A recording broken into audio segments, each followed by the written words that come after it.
My projectile motion artifact, some basics about it is that it falls into the category of analysis. I completed this in my senior year of pre-calculus with Mr. Chang. My math analysis artifact illuminates my ability to effectively complete projects by setting goals and completing multiple drafts. So the essential question for me was, at what angle does the ramp have to be set at for Evel Knievel to successfully jump over 19 cars on his motorcycle and land on his target? So we knew some trigonometry that was useful in this, and specifically about sine, cosine, and tangent, and how they correspond with the different angles within the triangle. We also learned about quadratic equations, specifically the height equation is a quadratic equation. The jump is in the shape of a parabola, so that's why we use quadratic equations. And we learned about launch vectors, so horizontal and vertical velocities, which is like the speed of an object going up and going forward and how fast it goes and those type of things. We also learned the guess and check method and algebraic solving method, which came in handy when we actually had to find the angle. So these are the methods we use, the solving methods we use to actually figure out our answer. And in order for us to find the numbers necessary to solve the problem and find the angle, we had to do some background research. So we had to search the distance. How far is 19 cars? What type of motorcycle does he drive? What speed does it go at? After we found those numbers, we did the necessary math work to complete and answer the question for our prompt. I handwrote every part of the write-up before I actually typed it. So there was a context section, there was a process section, and a connection section. I needed to use this for my graduation portfolio defense, and so I wanted to finish it ahead of time. So in order to do so, I had to create a plan and set goals to finish efficiently but ahead of schedule. I completed multiple drafts, which I spoke about earlier, did peer revisions, and used my resources. I also used collaborate productively by leading others. There were members in my group who didn't necessarily understand, the content of the math and why we were doing what we were doing. Also, people outside of my group and outside of my classroom that I helped with their write-ups and understanding the content of the project. The leadership skills that I utilized in this will help me keep my classes and all of my activities organized. It will also help me do my research in broader areas. So when we were doing our actual research, there was a lot of different numbers we were getting. I had to look in a lot of different places to find out what was real and what was not fact. Psychology deals with a lot of paperwork, and so I will have to know how to do this. It also helped me stay on track with ongoing tasks that I already have. It will also help me to interact positively with my patients and colleagues, the way that I interacted with my peers and my teacher throughout this project.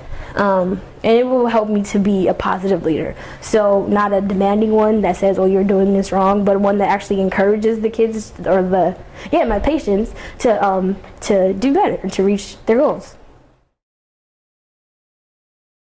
How was it determined who did each question? Did you pick or did Chang pick?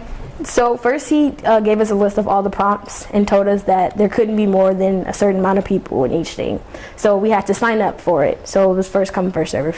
Why did you pick the one that you picked? Because Evel Knievel just seems really interesting to me. And so jumping over 19 cars seemed a whole lot more interesting to me than trying to hit somebody with an arrow that's far away or getting a ball kicked into a goal. This one it just seemed exciting. It seemed like something that can keep my interest, so I picked this one. You related the skills super well. Mm-hmm. When do you think you'll need to know this math content of trig, of quadratic equations, of parabolas in the future?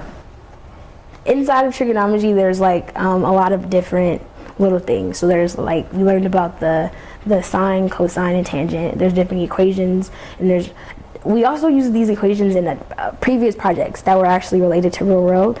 And so we had a project that was the investment project, and so we used an exponential function to figure out how to calculate our retirement. How much we need to save in order to, when we need to start saving, how much we need to save each year, and what type of investment to make in order to live comfortably when we're actually retired. It's just important to understand numbers. Even in Ms. Beck's class, we did cooling corps and all those type of things.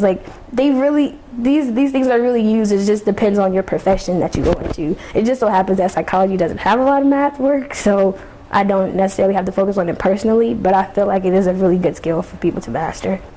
Will you explain the function that you had for the height calculation? So this is the height equation, and all the variables, the G stands for gravity, so the force of gravity, and it all depends on if your measurements are in feet or if it's in meters. If it's in feet, then gravity is 32 seconds squared. That's what the G stands for. In this case, since we're dealing with height, the T stands for time, but the time specifically in this part of the equation stands for how long it takes for Evel Knievel to, how long it takes him to reach 129 feet. The V stands for velocity, and in this equation it stands for the vertical velocity because height is measured in the vertical direction, and that's why we use the vertical velocity. There was another equation we used, which was the distance equation, and we used the horizontal velocity in that one because distance is measured in the horizontal direction. So that's what each of these components equal, and at the end of it you solve for T. So that's what makes it an exponential function, is the fact that this T is squared and this one isn't, and at the end of it, when you plug in all the numbers, you can break it up into two different equations that will give you a value for T. We had to match up the time it took him to reach 129 feet and the time it took him to hit the target, actually hit the ground, and that's how we figured out a specific angle for him to get to that point. So we had to assume he was driving a Harley Davidson, and they can go up to a maximum speed, I think, 115 miles per hour.